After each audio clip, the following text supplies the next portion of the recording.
Ready ஆயிடுச்சு மக்களே. Noodles ready, cucumber ready. Noodles ready ஆகிடுச்சு மக்களே. அதுக்கு சைட் டிஷ்ஷு குக்கம்பர் நல்லாயிருக்கும், இதுக்கு மேட்சாக இருக்கும். சாஸ் இருந்தால் சாஸ் ஊற்றிக்கலாம். டமாட்டா வந்து ரெட் சில்லி சாஸ் இருக்குது, டமாட்டா சாஸ் காலி ஆகிட்டுக்குது. அதனால் இந்த நூடுல்ஸு இன்றைக்கு நான் தான் சாப்பிட போகிறேன் ஃபஸ்ட் பிரேக்ஃபாஸ்ட். வாங்க மக்களே சாப்பிட்லாம். சாப்பிட்டு டேஸ்ட் பண்ணிவிட்டு சொல்லுங்க, நானும் உங்களுக்கு சொல்கிறேன். சும்மா கொஞ்சம் சாப்பிடுங்க.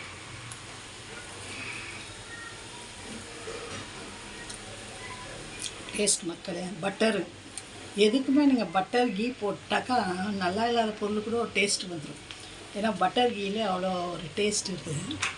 குக்கம்பரும் நீங்களே செய்து சாப்பிடுங்க மக்களே. காட் பிளஸ் யூ மக்களே. Jesus loves you. ஆமென்.